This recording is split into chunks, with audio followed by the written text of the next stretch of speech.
தொந்தரவாக மாறிவிடக்கூடாது. முன்னெல்லாம் அடிச்சு துன்புறுத்தினாங்க, இப்பெல்லாம் அன்பாலே துன்புறுத்துறானுங்க. அதுதான் பிரச்சனை. இதுக்கு பேசாமல் அடிச்சே துன்புறுத்திட்டு போயிடலாம். ரைட்டா? எப்போ பார்த்தாலும் எதையாவது ஒன்று அன்பின் அடிப்படையில், அன்புமே ஒரு கிட்டத்தட்ட ஒரு மிரட்டல் பாணியான. ஆனால் இந்த ஹெலிகாப்டர் கூப்பிடுங்க, நான் பயமா இருக்கு, அது கொஞ்சம் கூப்பிட்டு.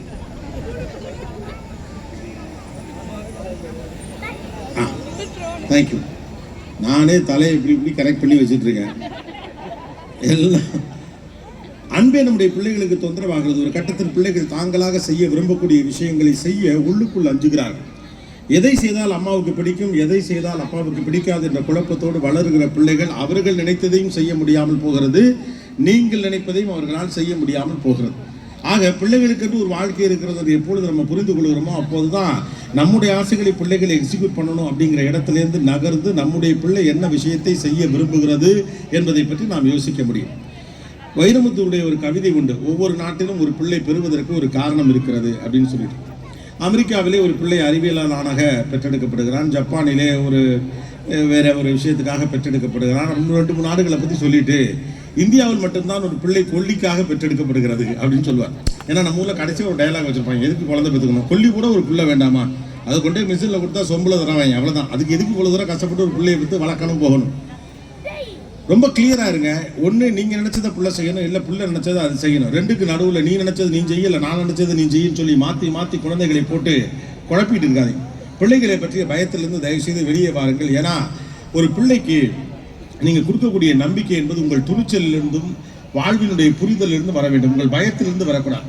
ஏன்னா நம்முடைய பேச்செல்லாம் எப்படி இருக்குது பெரும்பாலும் அப்படின்னா, இது நடக்கலைன்னா என்ன ஆகும் தான் பிள்ளைகளுக்கு நம்ம அட்வைஸ் பண்ணுறோம் இல்லையா, இது நடந்தால் என்ன ஆகும் என்று நாம் சொன்னதே கிடையாது.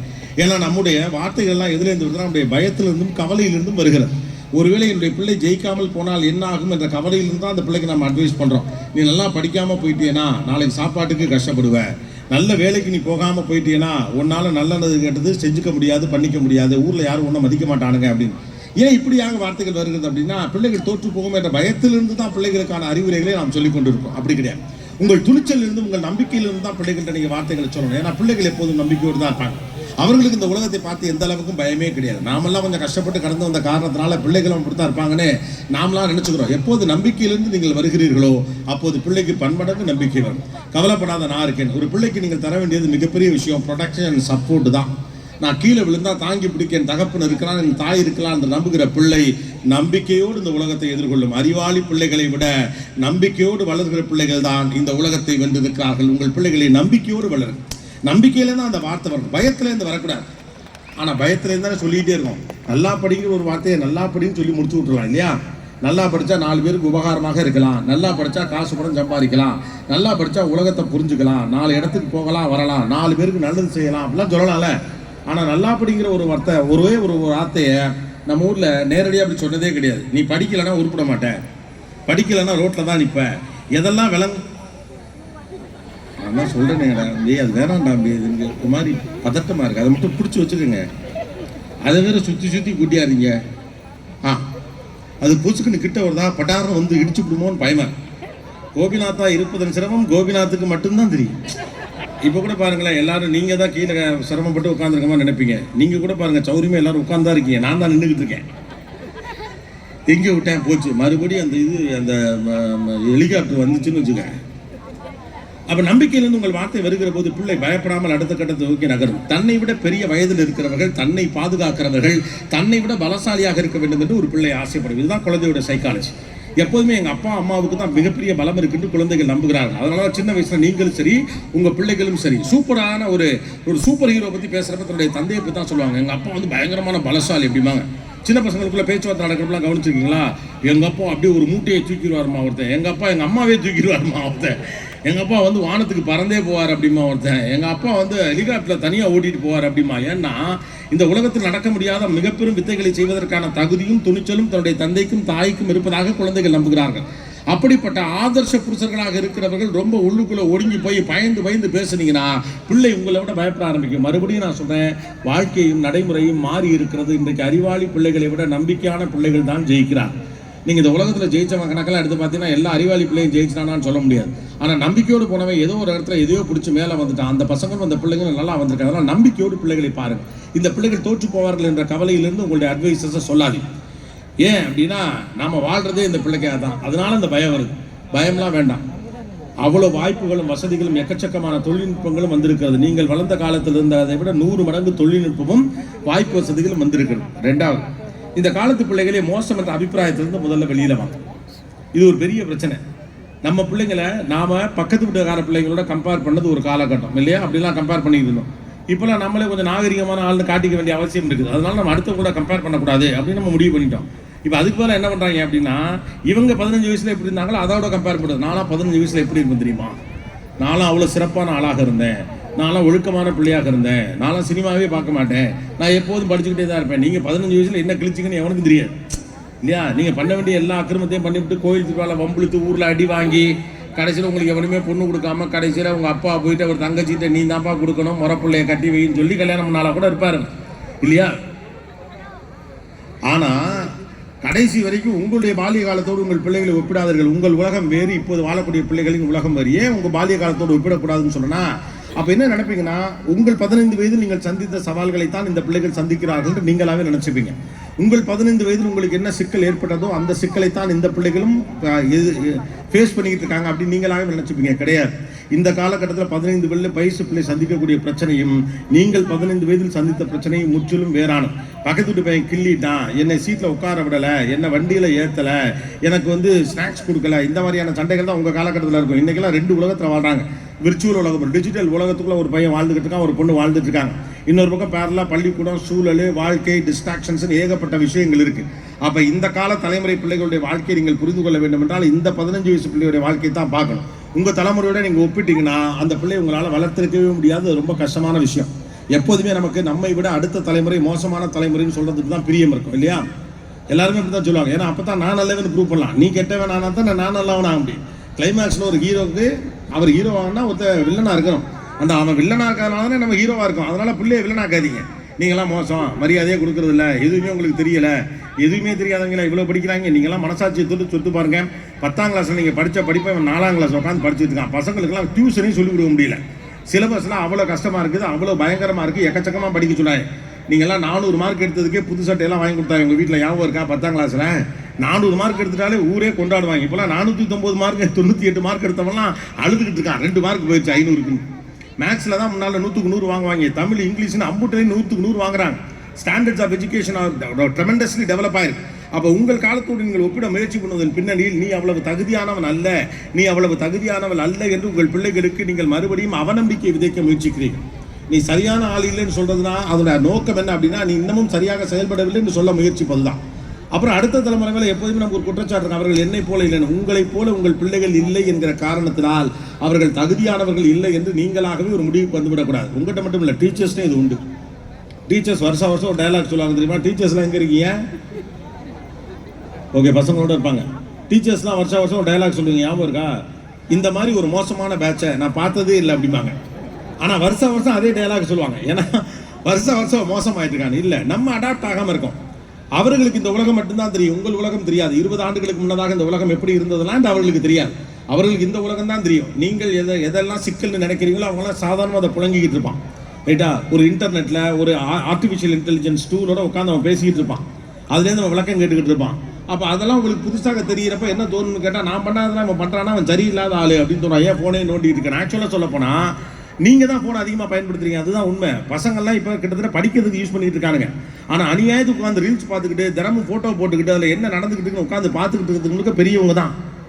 நீங்கள் தான் அதிகமான நேரம் உட்காந்து பார்த்துட்டீங்க. அவங்களுக்கு அவுடேட்டட் ஆகிடுச்சு. அவங்க வேறு டெக்னாலஜி போயிட்டானு. ஆர்டிஃபிஷியல் இன்டெலிஜென்ஸில் நமக்கு என்ன மிஞ்சி போனால் தெரியும்? ஒரு சாட்ஜிபிட்டியை பற்றி தெரியும், இல்லை ஒரு ஜெமினியை பற்றி தெரியும், இவ்வளோ தான் தெரியும்.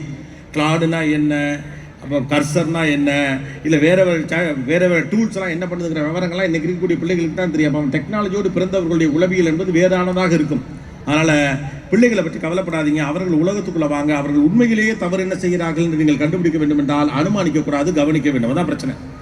நாம் பிள்ளைகளை எப்படியெல்லாம் குற்றம் சாட்டுகிறோம்னா அவர்கள் செய்யக்கூடிய உண்மையான தவறுகளின் அடிப்படையிலிருந்து அவர்களை நம்ம வழிநடத்த முயற்சி பண்ணுறது இல்லையா? இந்த வயசுல இந்த பிள்ளை இந்த தப்பு தான் பண்ணுவான்னு நாம அனுமானிச்சு வச்சிருக்கக்கூடிய நம்ம புத்திசாலித்தனம் நம்பிட்டு இருக்கோம்ல, அதை வச்சு தான் பிள்ளைகளை கண்டிச்சுக்கிட்டு இருக்கோம். அதனால தான் வீட்டில் அப்பாக்கள் ரேண்டமாக அப்படி பண்ணுவாங்க, தெரியுமா இல்லையா? அப்பாக்கள் பெருசாக பிள்ளைகளை ஃபாலோ பண்ணலன்னு வச்சுக்கோங்களேன். பெரும்பாலும் பிள்ளைங்களெல்லாம் அம்மாக்கள் தான் ஹேண்டில் பண்ணுறீங்க. முன்னாடிலாம் பார்த்தீங்கன்னா பள்ளிக்கூடத்துக்கு கூட்டியாடுறது, ஸ்கூலில் கொண்டாடுறது, டியூஷனுக்கு கூட்டிகிட்டு போகிறது, இது எல்லாத்துக்கும் அப்பாக்கள் தான் இருந்தாங்க. இப்போ முழுக்க கல்வி என்பது அம்மாக்களின் கட்டுப்பாட்டுக்குள்ளே வந்துருச்சு. அவங்க தான் டியூஷன் சொல்லி கொடுக்குறாங்க, ஸ்கூலுக்கு கூட்டிகிட்டு போகிறாங்க. பேரண்ட்ஸ் டீச்சர் மீட்டிங்லாம் பெரும்பாலும் அம்மாக்கள் தான் வர்றாங்க போகிறாங்க. பையன் என்ன படிக்கிறான் வரான். அப்பா வேலை ஃபீஸ் கட்டுறதோட முடிஞ்சு போச்சு. அந்த இடத்துல கொண்டாந்து லாக் பண்ணிட்டாங்க. அப்போ நம்ம என்ன நினச்சிக்கிறோம் அப்படின்னம்னா, இந்த பிள்ளை இப்படி தான் இருக்கும், நம்ம என்ன அனுமானம் பண்ணி வச்சுருக்கோமோ அந்த அடிப்படையிலேருந்து தான் பிள்ளைகளை கவனிக்கிறோமே ஒழிய பிள்ளைகளுடைய உண்மையான சிக்கல் என்னென்னு நாம புரிஞ்சுக்கிறதுலாம் கிடையாது.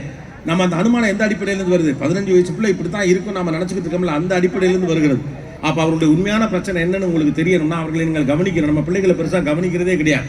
ஏன்னா நமக்கு தெரியும், நாம் பெற்ற பிள்ளை எப்படி இருக்குன்னு தெரியாதான் நாமளாவே நினச்சிக்கிறோம். ரேண்டமாக தான் பேசிகிட்டு இருக்கோம் இல்லையா? அப்பாக்களை எக்ஸாம்பிளாக அதுதான் சொன்னேன். திடீர்னு ஒரு நாள் நம்ம அப்பா திட்டப்ப நீ பண்ணுற வேலையே சரியில்லைம்பார். என்ன பண்ணா அவன் தெரியாது. வர நீ மோசமாக இருக்க, என்ன இப்போ முன்னால் எப்படி இருந்தால் இப்போ எப்படி மோசமாக இருக்கான். ஏன்னா என்ன சொன்னாலும் தெரியாதுல, கவனிச்சுருந்தா தானே தெரியும் அவன் என்னவா இருந்தான், என்னவா மோசமாக இருக்கான். அப்படிலாம் கிடையாது. அம்மா கொடுக்குற தகவல் அடிப்படையிலிருந்து அப்பா ஏதோ ஒரு கருத்தை சொல்லுவார், அவ்வளவுதான். பிள்ளைகளை தொடர்ந்து கவனியுங்கள். உளவியல் ரீதியாக உள்ளுக்குள் ரொம்ப நொறுங்கி போன ஒரு தலைமுறை இது. வெளியில் பார்த்தீங்கன்னா ரொம்ப துணிச்சல்காரனை போல தன்னை காட்டிக்கொள்ளக்கூடிய இந்த ஜெனரேஷன் உள்ளுக்குள்ள ரொம்ப உடஞ்சு போன ஒரு ஜெனரேஷனாக இருக்கிறார்கள். இவர்கள் அன்புக்கு இயங்கக்கூடிய மனிதர்களாக இருக்கிறார்கள் இந்த காலத்து பிள்ளைகள் அப்படின்னு தான் யதார்த்தம் சொல்லுது. உங்களை விட மனதளவிலே ரொம்ப நெகிழ்வான தன்மையோடு இருக்கக்கூடிய பிள்ளைகளாக இவர்கள் இருக்கிறார்கள். ஆனால் வெளியிலேருந்து பார்க்கல ரொம்ப ரக்கடான, ரொம்ப கோவக்காரனான, ரொம்ப முரட்டுத்தனமான பிள்ளைகளைப் போல அவர்கள் தங்களை வழிகாட்டி கொண்டாலும் உள்ளுக்குள் அன்புக்கு இயங்கக்கூடிய பிள்ளைகளாக இருக்கிறார்கள். ஆக அனுமானத்தின் அடிப்படையில் பிள்ளைகளை வழிநடத்த முயற்சிக்காதீர்கள், பிள்ளைகளை கவனியுங்கள். மூன்றாவது, இது உங்க சம்மந்தப்பட்டது. என் உலகமே என் பிள்ளை தான், இந்த பிள்ளைக்காகத்தான் என் வாழ்க்கை வாழ்றேன்னு தயவு செய்து ஒரு தியாக வாழ்க்கை வாழாதீர்கள்.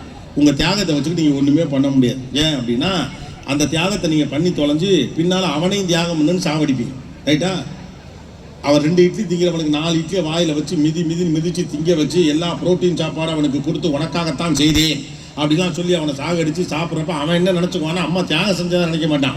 டார்ச்சர் பண்ணுறதுன்னு வேறு வழி இல்லாமல் 4 இட்லி திங்கிற இடத்துல 5 இட்லியை அவன் திம்பான். ஆனால் நீங்கள் என்ன நினச்சிக்கிறீங்கன்னா, பிள்ளைக்கு ஊட்டி வளர்த்தேன்ட்டு ஒரு 50 வயசுல 40 வயசுல பிள்ளைகள் நீங்கள் சொன்னபடி கேட்காதப்ப உன்னை எப்படியெல்லாம் வளர்த்தேன், நீ இப்படி இருக்கிறாயே, நீ துரோகம் செய்து விட்டாய் அப்படின்லாம் சொல்லாதீங்க. உங்கள் தியாகத்தை தூக்கி தீயில வைக்க நீங்கள் வாழுங்க. முதல்ல உங்கள் தியாகம் இங்கே யாருக்கும் தேவை கிடையாது. Be a good parent. Sacrifice பண்ணுங்கிற எந்த அவசியம் கிடையாது. சாக்ரிஃபைஸ் நீங்கள் பண்ணினீங்கன்னா பின்னாலே நீங்கள் வருத்தப்படக்கூடிய வாழ்க்கை சூழல் உங்களுக்கு வரலாம். இப்படி சொல்லுவதால் நான் ஒரு கடுமையான வார்த்தைகளை பயன்படுத்துவது போல உங்களுக்கு தோன்றினாலும் கூட பிள்ளைகள் மீது அதிக பிரியத்தை நீங்கள் அளவுகதிகமாக வைக்கிற போது இயல்பாகவே உங்கள் எதிர்பார்ப்பு எகிரி போகிறது இல்லையா? இந்த பிள்ளை இப்படி செய்யும், இந்த பிள்ளை அப்படி செய்யும், அந்த பிள்ளை அப்படி பண்ணும் அப்படின்னு. நாளைக்கு அவனுக்கு ஒரு 24 வயசுல 25 வயசுல அந்த ஆம்பளை பிள்ளைக்கோ பொம்பளை பிள்ளைக்கோ கல்யாணம் பண்ணி வச்சுக்கினா அது உலகத்தை தான் பார்க்கும். அப்போ நமக்கு கோவம், உன்னை எப்படியெல்லாம் நான் வளர்த்தேன், நீ என்ன இப்படி பண்ணிவிட்ட அப்படின்னு சொல்லு.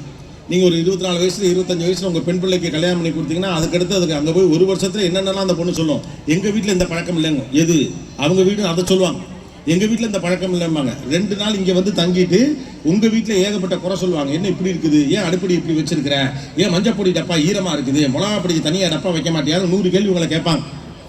அதே தான் நாளைக்கு நீங்கள் உங்கள் பையனை கல்யாணம் பண்ணி கொடுத்தா அவனுடைய மனைவி பற்றி தான் கேட்பான். உங்கள் வீட்டுக்கார் உங்கள் பற்றி தானே கேட்குறாரு, அதைத்தானே நீங்கள் ஆசைப்படுறீங்க. அப்புறம் எப்படி அந்த பையன் இருப்பான்? அப்போ இவ்வளவு நான் செய்தேனே எனக்கு ஒன்று நீ செய்யக்கூடாதா அப்படிங்கிற இடத்தை நோக்கி உங்கள் பிள்ளைகளை நகர்த்தாதீர்கள். நீங்கள் உங்களை பார்த்துக்க, பிள்ளைகள் தங்களை பார்த்துக் கொள்வார்கள். அவர்களுக்கு அந்த அளவுக்கு புத்திசாலித்தனம் போதாமலாம் இல்லை. வாழ்க்கையை புரிந்து கொண்டு பிரச்சனைகளை எதிர்கொள்வதற்கு அவங்களுக்கு ஒரு ஸ்பேஸ் கொடுங்க.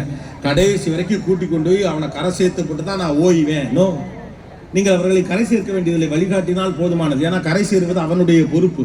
வாழ்க்கையில் நீங்கள் அடிபட்டு மேலே வந்தது மாதிரி வாழ்க்கையை கற்றுக்கிறதுக்கு உங்களுக்கு ஒரு சந்தர்ப்பம் கிடைச்சதுல, அது மாதிரி நம்முடைய பிள்ளைகளும் நல்லது கெட்டதை சந்திச்சு மேலே வரட்டும். சின்ன பிரச்சனை கூட பிள்ளைக்கு வராமல், சிராய்ப்பு கூட ஏற்படாமல், கொஞ்சம் கூட கவலைப்படாமல், சில்லிமுக்கு பெறாமல், நெத்தியில் காய விடாமல், 4 வார்த்தை அவச்சொல்லு கூட வாங்காமல் அந்த பிள்ளை வளரணும்னு நீங்கள் ஆசைப்பட்டீங்கன்னா நாளைக்கு நீங்கள் வளர்த்து கொண்டே விட்டுருவீங்கல்ல. அதுக்கப்புறம் இந்த உலகத்தை எதிர்கொள்வது அந்த பிள்ளைகளுக்கு பிரச்சனை. பிள்ளைகள் ஏமாற்றத்தை சந்திக்கட்டும், சின்ன சின்ன அவமானங்களை சந்திக்கட்டும், சின்ன சின்ன டிசப்பாயின்மெண்ட்ஸை சந்திக்கட்டும், சின்ன சின்ன சங்கடங்களை சந்திக்கட்டும். ஏன்னா இந்த உலகம் உங்களை போல நடத்தாது. அந்த பிள்ளைய நீங்கள் எல்லாம் பண்ணி பக்காவாக ரெடி பண்ணி ஃப்ரிட்ஜிலேருந்து எடுத்துக்கொண்டே மார்க்கெட்டில் விட்டீங்கன்னா அவன் போட்டு புரட்டுவானு. இந்த society expecting much of a demand. ஒரு வேலை சூழலை இப்போ எவ்வளவுக்கு மாறி இருக்குன்னு உங்களுக்கு தெரியுது தானே. ஒரு காலகட்டத்தில் சிம்பிளாக 9 மணிக்கு போயிட்டு 5 மணிக்கு வேலையை விட்டு வருவார் நம்ம அப்பா. அதே வேலையை அவர் திரும்ப பார்த்துட்டு இருப்பார். இன்னைக்கு இருக்கக்கூடிய வேலை சூழல்ங்கிறது எப்படி இருக்குது? எந்த வேலையாக இருந்தாலும் அவ்வளவு தூரம் நெருக்கடிகள் இருக்கிறது, அவ்வளோ டார்கெட் இருக்குது. ஈஸியான சிம்பிளான வேலைகள்னு சொல்லப்பட்ட வேலைகள் எல்லாம் கூட கஷ்டமான வேலை இருக்கு.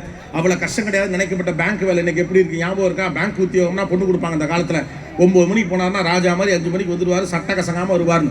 நைட்டு 8 மணிக்கு உட்காந்து பேங்க்ல வேலை பார்த்துட்டு இருக்காங்க. சனிக்கிழமை மத்தியானம் வரைக்கும் வேலை பார்த்துட்டு இருக்காங்க.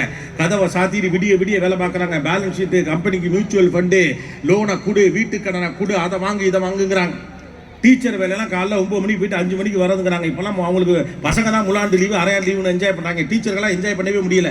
வருஷத்தில் 365 நாள் வேலை பார்க்கக்கூடிய நெருக்கடிக்கு போயிட்டாங்க. இந்த உலகம் பல சவால்களை எதிர்கொள்ள வேண்டிய ஒரு சூழலில் பிள்ளைகளை வைத்து இருக்கிற போது நீங்கள் சவரட்டனை அந்த பிள்ளையை வளர்த்து கொண்டாந்து மார்க்கெட்டுக்குள்ள விட்டீங்கன்னா அவன் நாளைக்கு பிரச்சனைகளை எதிர்கொள்வதற்கு கஷ்டப்படுவா. Let them face the world, let them face the consequences, let them face what of the problem, they will handle it. உங்கள் பிள்ளைகளுக்கு அந்த தகுதி இருக்கிறது, திறன் இருக்கிறது பார்த்துங்க. உங்கள் பிள்ளைகளுக்கு தேவைப்படக்கூடிய ஒரு சௌரியத்தை உருவாக்கி கொடுப்பது உங்களுடைய வேலை அல்ல. எந்த சூழல் வந்தாலும் அதை எதிர்கொள்வதற்கான நம்பிக்கையும் துணிச்சலையும் கொடுப்பதான் உங்கள் பிள்ளைகளுக்கு நீங்கள் தர வேண்டியது. பிள்ளைகள் இந்த உலகம் கெடுக்கிறதுக்கு முன்னால் பெற்றோர்களை இப்போ கெடுத்து வைக்கிறாங்கன்னு சொன்னால் எனக்கு டேட்டா சொல்லுது. என் பிள்ளை ஒன்று கேட்கறதுக்கு முன்னாலே அதுக்கு அது கிடைக்கணும். எதுக்கு கிடைக்கணும் புரியலையே. அவன் கேட்டால் வாங்கி கொடுங்க, அந்த பொண்ணு கேட்டால் வாங்கி கொடுங்க. கேட்கறதுக்கு முன்னாலே வாங்கி கொடுக்கலாம். பிள்ளை மேலே இருக்கக்கூடிய பிரியத்தால் மட்டும் கிடையாது, எங்கிட்ட காசு வந்துருச்சுங்கிற சந்தோஷத்தில் செய்யக்கூடிய விஷயம்தான். நீங்கள் இப்படி ஆசையாக தேவையில்லாத வாங்கி கொடுத்து ஒரு கட்டத்துக்கு மேலே எல்லாமே எளிதாக கிடைக்கும் என்று ஒரு பிள்ளை நம்ப ஆரம்பிச்சா சின்னதாக சறுக்கல் வந்தால் கூட அந்த பிள்ளையால் நாளைக்கு அதை கையாள முடியாது. உங்கள் அன்பே அவர்களின் சிக்கலாக மாறிவிடக்கூடாது. அதனால பிள்ளைகளை நினைச்சு பயப்படாதீங்க. ஒரு டிலேடு கிராட்டிஃபிகேஷன் ஒரு வார்த்தை இருக்கு. ஒரு விஷயத்தை உடனே நீங்கள் கொடுத்தீங்கன்னா அதோட வேல்யூ தெரியாது. பிள்ளைகளுக்கு கொஞ்சம் பொறுத்து கொடுங்க. பணக்காரர்கள்லாம் கவனிச்சிருக்கீங்களா? உங்கள் வீடு எதிரே பெரிய பணக்கார குடும்பத்தில் வந்தவங்க கூட இருக்கலாம். நல்ல ஒரு மாதிரி நல்ல சூழலில் வளர்ந்த பணக்காரங்களாம் கவனிச்சு பார்த்தீங்கன்னா அவங்க வீட்டு பிள்ளைங்களாம் ரொம்ப சிம்பிளாக தான் வச்சிருப்பாங்க. அவர்கிட்ட அவ்வளோ காசு பண்ணாலும் பிள்ளைகளுக்கு அவ்வளோ கையில் காசு கொடுக்க மாட்டாங்க. என்னென்னு கணக்கு வழக்கு கேட்பாங்க. ஏன்னா காசு கெடுத்துருன்னு அவனுக்கு தெரியும். அப்போ பிள்ளைகளுக்கு நல்லது கெட்டது சொல்லிக் கொடுங்க. என்ன சூழ்நிலை வந்தாலும் எப்படி எதிர்த்து அதை கையாள வேண்டும் என்று சொல்லிக் கொடுங்க. அதை சௌரியமாக நாளைக்கு பிள்ளைக்கு பிரச்சனை வந்து அதுக்காக நான் ஓடுறேன் உங்களை நீங்கள் உடம்பு கெடுத்துக்காதீங்க.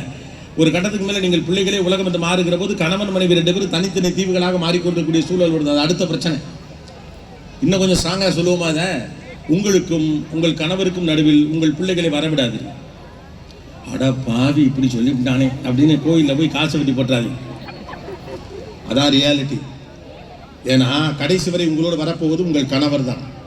கடைசி வரை உங்களோடு வரப்போவது உங்கள் மனைவி தான், உங்கள் பிள்ளைகள் அல்ல. இந்த படகு உங்களுக்கு சொந்தம் அல்ல. அது படிக்கிறதுக்கு சென்னைக்கு போயிடும், படிக்கிறதுக்கு வெளிநாட்டுக்கு போயிடும், கல்யாணம் பண்ணி அது வேற இடத்துக்கு போயிடும். அது அவன் பொண்டாட்டியை பார்க்க, அவன் பிள்ளையை பார்க்க. ரைட்டா? Simple as that. நீங்கள் உங்கள் பிள்ளை மேலே பிரியமாக இருக்க மாதிரி அவன் பிள்ளை மேலே பிரியமாக இருப்பான். அவன் பிள்ளை ஆஸ்பத்திரியில் இருக்கல, நீங்கள் ஆஸ்பத்திரியில் இருந்து அவங்களை வந்து பார்ப்பான்னு நினைக்கிறீங்களா? எப்படியெல்லாம் பெற்று வளர்த்து என்னை ஆஸ்பத்திரியில் வந்து பார்க்கலையே, என் பிள்ளைக்கு காய்ச்ச நீ எப்படி ஓம் பிள்ளையை பார்த்து என் பிள்ளையை அப்படித்தானே பார்ப்பான். அப்போ நீங்கள் கவனமாக இருக்க வேண்டியது உங்கள் இருவருக்கும் நடுவில்.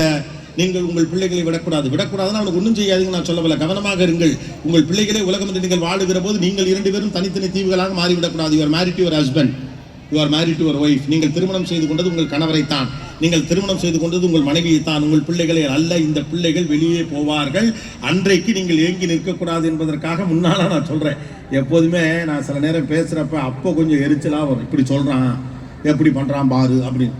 அப்புறமா ஒரு நாள் அன்றே சொன்னார் அண்ணன் கோபிநாத் அப்படிங்கிறது பேசும்போது சில நேரம் எரிச்சலாக தான் இருக்கும். ஆனால் வீட்டுக்கு போய் மல்லாக்கப்படுத்த விட்டத்தை பார்த்து யோசிக்கிறப்ப தம்பி சரியாக தான் சொன்னான் அப்படின்னு தோணும். உங்கள்கிட்ட நல்ல பேர் எடுக்கிறதுக்காக நான் பேச மாட்டேன். இந்த இடங்கிறது நீங்கள் எனக்கு கொடுத்த இடம். இந்த இடத்திலிருந்து உங்களுக்கு என்ன வேண்டுமோ அதை துணிச்சலாக சொல்லுவேன். அது அப்போ புரியலைனாலும் எப்பயாவது புரிஞ்சா போதும். உங்கள் கைத்தட்டலை விட முக்கியம் உங்களிடம் ஏற்பட வேண்டிய மாற்றம் என்பது தான். That is why I'm trying to tell you people. இந்த பிள்ளைகளை உங்களுக்கு நடுவில் விடாதீங்க. ஏன்னா அந்த பிள்ளைகள் இயல்பாக உங்களிடம் நகர்ந்து போவார்கள். அந்த பிள்ளைகளுக்கு அந்த உறுத்தலும் இருக்காது. அது தப்பும் கிடையாது. அவன் வாழ்க்கையை தேடி போகிறான் இல்லையா? அவன் கிட்டார் எடுத்துகிட்டு அமெரிக்காவுக்கு போயிடுவான் இல்லையா? அவன் ரிசர்ச் பண்ணுறதுக்காக வேறு எதுக்காவது போயிடுவான். தன்னுடைய கனவை அந்த பிள்ளை துரத்தணுமா இல்லையா? உங்கள் கூடவே அவன் கலந்துக்கிட்டே இருக்க முடியாது. இப்போ என்ன பிள்ளை பண்ணிட்டு இருக்கான்? பிள்ளை தூங்கி இருக்குமா, கிளாஸில் காப்பி குடிச்சிருக்குமா, மத்தியானம் 11 மணி ஆச்சு, இப்போ காராச்சி திண்டு போனா 24 பாக்ஸ். அவனை பிள்ளையை பற்றி நினச்சிட்டு இருக்காதீங்க. நீங்கள் யோசிக்கிறது 2 மணி முன்னச்சங்க இருக்காங்க. இப்போது மனைவி என்ன செய்வான்னு 11 மணிக்கு யோசிங்க. இப்போது கணவர் என்ன செய்வார்னு யோசிங்க. நீங்கள் கல்யாணம் ஆன புதுசில் யாரெல்லாம் புதுசாக கல்யாணம் ஆனவங்க? புதுசானா 2 வருஷத்துக்கு முன்னால் கல்யாணம் கூட புதுசு தான். ஓகே, 10 வருஷம் கல்யாணம் ஆனவங்களாம் எவ்வளோ பேர்? சரி, ஒரு 5லேருந்து 8 வருஷத்துக்குள்ள கல்யாணம் ஆனவங்க அப்போ இருக்கீங்க. மெஜாரிட்டி 10 வருஷம் அந்த கேட்டகரியில் இருக்கீங்க. நீங்கள்லாம் வீட்டில் போயிட்டீங்க. நான் ஒரு ஆல்பம் இருக்குது, அதை புரட்டி பாருங்க. கல்யாணம் முடிச்சுட்டு நீங்கள்லாம் ஹனிமூன் போயிருப்பீங்க.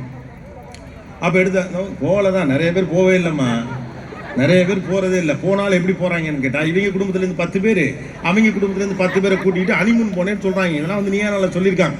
கவலைப்படாதீங்கம்மா. நான் நான் நேராக உங்களை பார்க்காமலே நான் சொல்கிறேன். நான் உங்களை பார்த்துட்டேன்னா நீங்கள் சங்கடப்பட வேண்டாம். நீங்கள் மட்டும் இல்லை, பல பேர் போகலை. எல்லாம் பண்ணிவிட்டு 15 வருஷம் கழிச்சு என்னன்னு கேட்டோம்னா குடும்பத்தை தூக்கி சுமக்கிறேன் அப்படின்ட்டு பொண்ணான வசந்தங்களை விட்டுறது. அப்புறம் குழந்தை பிறந்த பிறகு குழந்தையே உலகமே அப்படின்னு சொல்லிவிட்டு அதை வச்சுக்கிட்டு எதுவுமே பண்ணுறதே கிடையாது. நம்மளும் போகிறதில்லை, அதுகளையும் கூட்டிகிட்டு போகிறதில்ல. அப்புறம் அவன் ஸ்கூல் டூர் போகிறதே நமக்கு கரெக்டாக இருக்குது. நான் எங்கே டூர் போகிறது அப்படி 10 வருஷத்துக்கு முன்னால் இங்கே எங்கே ஹனிமூன் அல்லது முதல் முறையாக இங்கே வெளியூர் போட போய் எடுத்த ஃபோட்டோலாம் இருக்கும். அப்போல்லாம் பிரிண்ட் போட்டிருப்பாங்க இல்லையா, இங்கே டிஜிட்டலாக கூட இருக்கலாம் அந்த காலகட்டத்தில். அப்போ எடுத்த ஃபோட்டோலாம் நீங்கள் போய் பாருங்கள். இன்றைக்கி கண்ணோட கண்ணம் வைத்து ஒரு ஃபோட்டோ இருக்கும், நெத்தியோட நெத்தி வச்சு ஒரு ஃபோட்டோ, 2 பேரும் கையை பிடிச்சபடி ஒரு ஃபோட்டோ, அப்புறம் இப்படி இருந்துக்கிட்டு நடுவில் சூரிய வெளிச்சம் இருக்கிறது போல் ஒரு ஃபோட்டோ, இப்படியெல்லாம் ஒரு 10-15 ஃபோட்டோ இருக்குது. ரைட்டா? இப்படியெல்லாம் இந்த மனுஷன் நான் பேசக்கூட மாட்டேங்கிறான் அப்படின்னு சில நேரம் அதை பார்த்து தோணலாம். ஆனால் கல்யாணம் ஆகி இந்த இதெல்லாம் முடிஞ்சு ஒரு 4 வருஷத்துக்கு அப்புறம் 5 வருஷத்துக்கு அப்புறம் ஒரு கல்யாண வீட்லேயோ காது குத்து வீட்லேயோ நல்லது பட்டதுன்னு ஃபங்க்ஷனுக்கு போயிருப்பீங்க இல்லை, அங்கே குடும்ப ஃபோட்டோ ஒன்று எடுத்திருப்பீங்க. அந்த ஃபோட்டோவெல்லாம் போய் பாருங்கள். அந்த எல்லா ஃபோட்டோவிலையும் உங்கள் 2 பேருக்கு நடுவில் அந்த புள்ள நிற்கும். என்னைக்காவது யோசிச்சிருக்கீங்களா? நீங்கள் 2 பேர் சேர்ந்துன்னு பிள்ளையை சைடில் நிறுத்திருக்கீங்களா? 2 பிள்ளை பெற்றவங்க லெஃப்ட்டில் ஒன்று ரைட்டில் ஒன்று நடத்தலாமே, நடத்த மாட்டீங்க. நீங்கள் வேணால் கவனிச்சு பாருங்கள், ஏதாவது ஒரு ஃபோட்டோலையாவது அந்த பிள்ளை நடுவில் இல்லாமல் இருக்காங்க. அந்த பிள்ளை ஒரு நாள் உங்கள் நடுவுலேருந்து வெளியில் போகிறப்ப இந்த கேப் அப்படியே நின்று ரியாலிட்டியை புரிஞ்சுக்கங்க. You are married to your husband, you are married to your wife.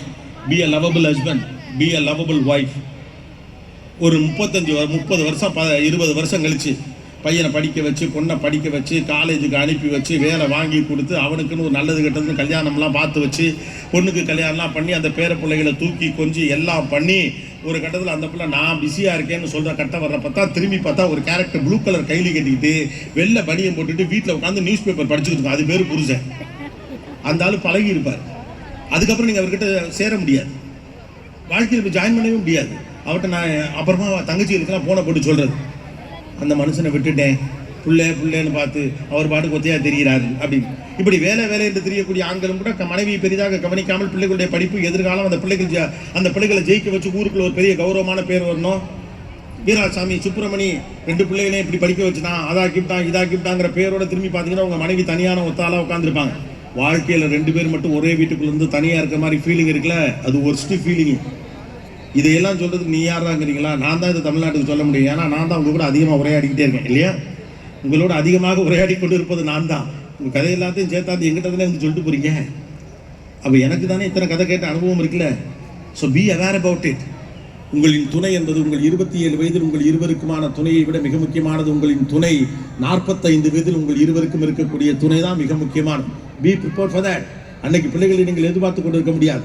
அதுக்கப்புறம் நீங்கள் போனீங்கன்னா நான் அவரே காப்பி போட்டு குடிச்சு பழகி இருப்பார். எனக்கு நீ காப்பி போட்டால் செட் ஆகாது, நானே போட்டுக்கிறேன் பாரு. காலையில் எழுந்திரிச்சு போவார், வாக்கிங் போவார், அப்புறம் கத்தால ஜூஸ் குடிப்பாப்பில், அவரே வீட்டுக்கு வருவாப்பில், கிளம்புவாப்பில், சாப்பாடு சாப்பிட்டு போயிட்டே இருப்பாப்பில், வந்து உட்காந்து நியூஸ் பார்த்துக்கிட்டே இருப்பாப்பில். இவ்வளோ தான் நடக்கும். 2 பேரும் வீட்டுக்குள்ளே உட்காந்து உருன்னு வச்சிருப்பீங்க. என்றைக்காவது பிள்ளைகள் வருகிற போது வீடு வசந்த காலம் போல இருக்கலாம். அதனால் பிள்ளைகளை குறுக்க மாடாதீங்க. நீங்கள் மறுபடியும் சொல்ல, your married your husband and married your wife. ஏன்னா பிள்ளைகள் உங்களை பிரிந்து போகிற போது அந்த பிள்ளைகளையும் குற்றவாளிகள் போல பார்க்கக்கூடிய மனநிலை உங்களுக்கு வந்துவிடுவதற்கான வாய்ப்பு இருக்கிறது. Don't obsess with kids. பிள்ளைகளை சுதந்திரமாக இருக்க விடுங்கள். உங்கள் அன்பே அவர்களுடைய விலங்காக மாறிவிடக்கூடாது. அந்த பிள்ளை இப்போ என்ன பண்ணும் கவலைப்படாதீங்க. அந்த பிள்ளை என்ன பண்ணணுமோ அதை பண்ணும். அதை பற்றிலாம் நீங்கள் கவலைப்படவே வேண்டாம். அடுத்த கட்டத்தை நோக்கி அந்த பிள்ளைகள் நகர்வதற்கு தேவைப்படக்கூடிய சூழலை உருவாக்கி கொடுங்கள். 5வது முக்கியமான விஷயம், the most important thing, be healthy. உங்களை பார்த்துக்கணும். பிள்ளைங்களை பார்த்துக்கிறது ஒரு பக்கம் எவ்வளோ முக்கியமோ அந்த அளவுக்கு நீங்கள் உங்களை பார்த்துக்கணும். You should not be a liability to your kids. You should be an asset to your kids. நீங்கள் உங்கள் பிள்ளைகளுக்கு கடனாளியாக மாறிவிடக்கூடாது. உங்கள் பிள்ளைகளுக்கு ஒரு சொத்தாக இருக்க வேண்டும் அப்படின்னு சொல்கிறான்.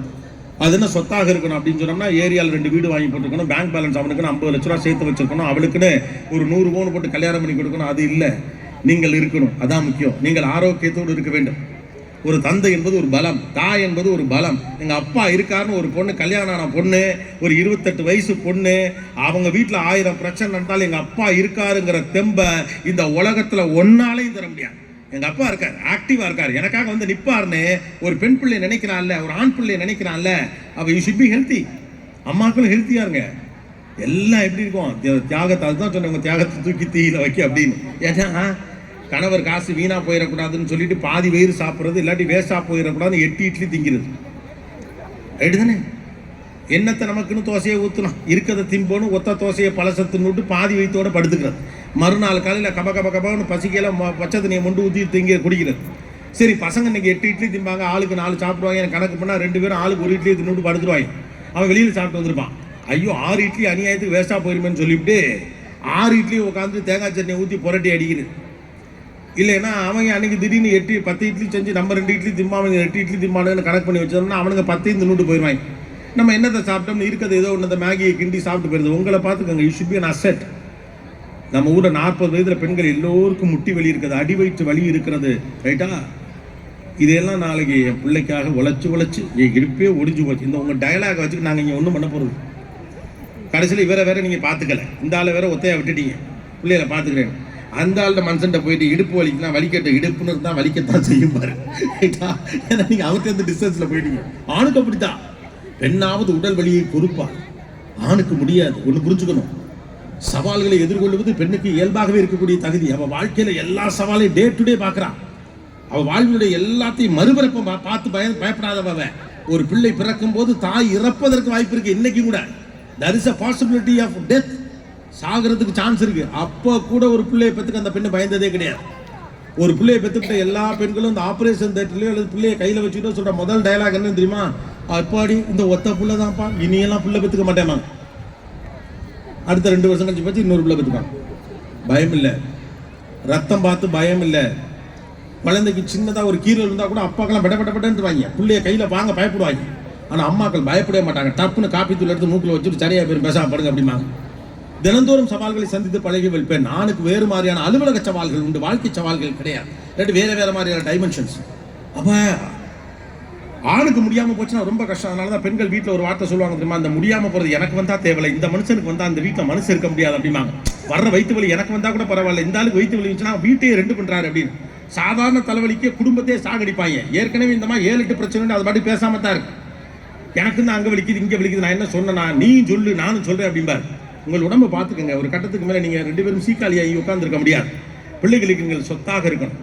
உங்கள் உடம்பை நீங்கள் பார்த்துக்கணும். You have to take care of yourself. மனித பலம் ரொம்ப முக்கியமானது. நீங்கள் ஒரு பிள்ளைக்கு தேவைப்பட வேண்டிய காலகட்டத்தில் ஆக்டிவாக நீங்கள் இருக்கணும். எல்லாத்தையும் இந்த பிள்ளையை உருவாக்குறதுக்கு அந்த ஆற்றலையும் எனர்ஜியையும் எல்லாத்தையும் செலவு பண்ணிட்டு உடம்பை சுக்குநூறாக்கி அதை பெரிய தியாகம் நீங்கள் அனௌன்ஸ் பண்ணிட்டு உட்காந்து அவன் சம்பாதிக்க ஆரம்பிச்சோன்னே பேஷண்ட் ஆகிட்டீங்கன்னு வச்சுக்கோங்களேன். What will happen? You are not an asset, then you become an liability. உங்கள் முட்டியை பார்த்துக்கோங்க, உங்கள் அடிவீட்டில் பார்த்துக்கோங்க. Take care of nothing. ஒரு பெண் தன் உடம்பை பார்த்து கொள்வது சுயநலம் என்பது போன்ற ஒரு பாவனையை இந்த சமூகம் வைத்திருக்கிறது. பெண்ணுக்கு எதிராக வைக்கப்படக்கூடிய முதல் அரசியல் அதுதான். நல்லா சாப்பிட்ற ஒரு ஆண் பிள்ளைய நல்லா சாப்பிட்றான்னு சொல்றது, ஒரு பொம்பளை பிள்ளை என்ன இவ்வளோ திங்கிறேன்னு சொல்றது. ஏன் 2 பேருக்கு வயிறு இல்லையா, வாய் இல்லையா, சுவை இல்லையா, விருப்பு இல்லையா? நல்லா சாப்பிடுங்க, ஆரோக்கியமான உணவை சாப்பிடுங்க. மிச்சம் இருப்பதை சாப்பிட வேண்டிய எந்த அவசியமும் உங்களுக்கு இல்லை. நீங்கள் அந்த குடும்பத்துடைய ஆணி வேர். அப்பாக்கள் சம்பாதித்து முட்டி தேய்ந்து கடைசி வரைக்கும் பிள்ளைக்கு நிற்காதீங்க. உங்களை பார்த்துக்கங்க. நாளைக்கு அவன் நல்லா வளர்ந்து நிற்கிறப்ப அவனுக்கு அம்மா வேணும், அப்பா வேணும். எனக்கென்று தாய் இருக்கிறாள், என் பிள்ளை எடுத்து அவள் பார்த்து கொள்ளுவாள். என் வாழ்க்கையில் ஏதாவது இடர்பாடு ஏற்பட்டால் எங்கள் அப்பா வந்து எனக்காக நிற்பாரு. அப்படின்னா எங்கள் அப்பாவுக்கு நிற்க முடியாதுன்னா நான் என்ன பண்ணுறது? You should become a asset, you should not become a liability. நீங்கள் 5 லட்சம் 10 லட்சம் குறைச்சி சேர்த்துவீங்க பரவாயில்ல, ஆனால் 100 லட்சத்துக்கு சமமான உங்களை நீங்கள் ஸ்பாயில் பண்ணிடாதீங்க. பிள்ளைகள் நாளை உங்கள் மீது கோபப்படுவாங்க. நான் என்னை பார்த்துக்க வேண்டிய நேரத்தில் எங்கள் அப்பா என் பக்கத்தில் இல்லைன்னு கோவப்படுவான். வாழ்வுடைய எல்லா முக்கியமான நிகழ்வுகளின் நேரத்தில் உங்கள் ஞாபகம் வருகிற போது உங்கள் மீது பிரியம் வரணும், உங்களை அவங்க மிஸ் பண்ணணும். மாறா இருந்தாலும் போய் தொலைஞ்சிடான்னு திட்டக்கூடாது இல்லையா? அது எவ்வளோ பலமானது என்று நீங்கள் உங்கள் தந்தைகளை பார்க்கிற போது உங்களுக்கு தெரியும். சில பேருக்கு தந்தை இல்லாமல் கூட இருக்கலாம், ஆனால் அப்பாவை வீட்டில் ஃபோட்டோவில் மாட்டி வச்சுட்டு காலையில் அது முன்னால் போய் நிற்கிறப்பே ஒரு தெம்பு வருதா இல்லையா? அப்பம் போட்டாவுக்கே அவ்வளோ தெம்பு இருக்குன்னா அந்த ஆள் நல்லா இருந்தான்னா என்ன பலம், யானை பலம். Be healthy, take care of yourself. உங்களை பார்த்து கொள்ளுங்கள். அந்த பிள்ளைகள் உங்களை பார்த்துக் கொள்ள வேண்டும் என்று அவர்களை நெருக்கடிக்கு உட்படுத்த முடியாத அளவிற்கு நீங்கள் உங்களை பார்த்துக் கொள்ளுங்கள். உங்களை பார்த்துக் கொள்வது ஒரு நாளும் சுயநலம் அல்ல. குறிப்பாக பெண்கள், நீங்கள் பார்த்துக்கிறது ஒரு நாளும் சுயநலம் அல்ல. உங்கள் உடம்பை பார்த்துக்கிறது, உங்கள் ஹெல்த்தை பார்த்துக்கிறது ஒரு நாளும் சுயநலம் அல்ல. உங்கள் உடம்புக்கு தேவையான, உங்கள் ஹெல்த்துக்கு தேவையான சாப்பாட்டை சாப்பிட்றது ஒரு நாளும் சுயநலம் அல்ல. நீங்கள் வெறும் தியாகம் செய்ய பிறந்தவர்கள் அப்படின்னே ஒரு பூடகத்தை போட்டு போட்டு போட்டு கடைசி வரைக்கும் தியாகி பட்டம் கட்டிக்கிறதுக்காக வாழ்க்கையில் எல்லாத்தையும் தொலைச்சாதி. ஃபர்ஸ்ட்லேருந்து வருவோமா? Point number 1. இந்த பிள்ளைகளை குறித்து பெரும்பாலும் நீங்கள் பயந்து கொண்டிருக்கிறீர்கள். பயப்படாதீர்கள். காரணம், உங்கள் பயமே உங்கள் பிள்ளைகளை தொந்தரவுக்கு ஆளாக்கிவிடக்கூடாது. 2வது, உங்கள் வார்த்தைகள் நம்பிக்கையிலிருந்தும் துணிச்சலிருந்தும் தான் இந்த பிள்ளைகளுக்கு அறிவுரைகளாக வர வேண்டும். மாறாக பயத்திலிருந்து வரக்கூடாது. பயத்திலிருந்து பிள்ளைகளை நீங்கள் வளர்க்கிற போது அவர்கள் பதட்டத்தோடு வளர்வார்கள். 3வது, நீங்கள் எப்படி வாழ்க்கையுடைய சவால்களை சந்தித்தீர்களோ அதுபோல இந்த பிள்ளைகளும் வாழ்க்கையுடைய சவால்களை சந்திக்கட்டும். அவர்களுக்கு சிறந்த ஒரு வாழ்க்கையை கொடுக்க வேண்டும் என்று மட்டும் நினைக்காதீர்கள். 4வது, வாழ்க்கையில் என்ன சிக்கல் வந்தாலும் அதை எதிர்கொள்வதற்கான துணிச்சலையும் தன்னம்பிக்கையும் பிள்ளைகளுக்கு கொடுங்கள். மாறாக எந்த சிக்கல் வந்தாலும் அதற்கு காம்பன்சேஷனாக ஒன்று பண்ணி வைக்கணும்னு நினைக்காது. அது அவர்களை சிதைத்து விடும். 5வது, டிலே இன் கிராட்டிஃபிகேஷன். ஒரு விஷயத்தை ஒரு கொடுக்கறதுக்கு முன்னால் அது அவங்களுக்கு தேவையா தேவையில்லையான்னு பாருங்க. தேவையில்லாமல் எல்லாவற்றையும் வாங்கி கொடுத்து விட்டு ஒரு பொருள் எப்படி வருகிறது, அதோட வேல்யூ என்னன்னே தெரியாமல் வளரக்கூடிய பிள்ளைகள் நாளைக்கு அந்த பணத்தையும் பொருளையும் மதிக்காத ஒரு பிள்ளைகளாக மாறுவதற்கான வாய்ப்பு இருக்கிறது. அவர்கள் ஏமாற்றங்களை சந்திக்கட்டும், ஒரு நாளும் தவறில்லை. 6வது, நீங்கள் எப்படி சிக்கல்களை சந்தித்து இந்த சமூகத்தை புரிந்து கொண்டீர்களோ அவர்களும் இந்த சிக்கல்களை சந்திப்பதற்கு இடம் கொடுங்கள். எப்போதும் பிள்ளைகளை பற்றியே நினைத்துக் கொண்டிருக்காதீர்கள். 8வது, you are married your husband and your wife. உங்கள் பிள்ளைகளை உங்கள் இருவருக்கும் நடுவே விடாதீர்கள். ஒரு கட்டத்தில் இந்த பிள்ளை உங்களுக்கானதல்ல, அது தன்னுடைய கனவை தேடி போகும். அப்போ வாழ்க்கையில் 2 பேரும் தனியே வெறுமனை உட்கார்ந்து இருக்கக்கூடாது. அதனால நீங்க உங்க கணவரும் உங்கள் மனைவியும் உங்க கூட கடைசி வரைக்கும் வரப்போறது 2 பேரும் தான். அவர்களோடு இணக்கமாகவும் பிரியமாகவும் எப்போதும் இருங்கள். அவர்களை விட்டுக் கொடுத்து விடாதீர்கள். 8வது, நீங்கள் உங்கள் பிள்ளைகளுக்கு ஒரு அசட்டா இருக்கணுமே ஒழிய லைபிலிட்டியா இருக்கக்கூடாது. சொத்தாக இருக்கணுமே ஒழிய கடனாக இருக்கக்கூடாது. அந்த பிள்ளைகளுக்கான நல்ல உடல் ஆரோக்கியத்தோடு நீங்கள் எதிர்காலத்தில் இருக்கணும். அவன் அப்பான்னு கூப்பிட்றப்ப அம்மானு கூப்பிட்றப்ப கூட வந்து நிற்கக்கூடிய அளவுக்கு உங்களை நீங்கள் பார்த்துக் கொள்ளுங்கள். 9வது, பெண்களுக்கு குறிப்பாக உங்களை நீங்கள் பார்த்துக் கொள்வது ஒரு நாளும் குற்றமாகாது. அது சுயநலம் என்று யாரும் சொன்னாலும் நீங்கள் கேட்காதீங்க. உங்கள் உடல் முக்கியமானது, உங்கள் மனது முக்கியமானது. மிச்சம் இருப்பதை சாப்பிட்டு விட்டு மீதம் போனதை வேஸ்ட்னு அள்ளி சாப்பிட்டுட்டு அது போட்டிருக்கிறது உங்கள் வயிறு ஒன்றும் குப்பத்தட்டி கிடையாது. You have all the right to take care of yourself. It is not at all selfishness. தியாகத்தை தூக்கி போடுங்க, உங்களை பத்திரமா பார்த்துக்குங்க. 10வது, இந்த வாழ்க்கையில் ரொம்ப முக்கியமான விஷயம் நிம்மதி தான். அந்த நிம்மதிக்கு ஈடாக இந்த உலகத்தில் உங்களால் ஒன்றையுமே பண்ண முடியாது. நீங்களும் நிம்மதியாக இருங்க, பிள்ளைகளையும் நிம்மதியாக இருக்கட்டுங்க. கடைசி வரைக்கும் என்ன ஆனவங்க பயத்தில் நீங்கள் நிம்மதி இல்லாமல் இருந்து ஐயோ என்ன ஆகுமோ தெரியலையே அப்படின்னு அவனும் நிம்மதி இல்லாமல் இருந்து அவளும் நிம்மதி இல்லாமல் இருந்து கடைசி வரைக்கும் வாழ்றதுக்கு பலா வாழ்க்கையில் வந்தால் பார்த்துக்கலாங்கிற நம்பிக்கை பிள்ளைகளுக்கு கொடுங்க. அதெல்லாம் பார்த்துக்கலாங்கிற துணிச்சலை பிள்ளைகளுக்கு கொடுங்க. அது கண்மூடித்தனமான துணிச்சலாக இருக்கணுங்கிற அவசியம் இல்லை. எதையும் எதிர்கொள்ள முடியும் என்ற நம்பிக்கையை பிள்ளைகளுக்கு கொடுக்கிற போது இயல்பாகவே இவர்கள் மேலே வளர்வார்கள். மறுபடியும் சொல்லுகிறேன், 10வது பாயிண்ட், அறிவாளிகள் ஜெயிச்சதை விட நம்பிக்கையான பிள்ளைகள் இந்த உலகத்தில் ஜெயிச்சது தான் அதிகம். நம்பிக்கை கொடுங்கள், அறிவு துணை நிற்கட்டும். சந்திர காற்று நம் ஜன்னலில் வீசட்டும், சரித்திரம் நாளை நம் சாதனை பேசட்டும். நன்றி, வணக்கம். தேங்க்யூ.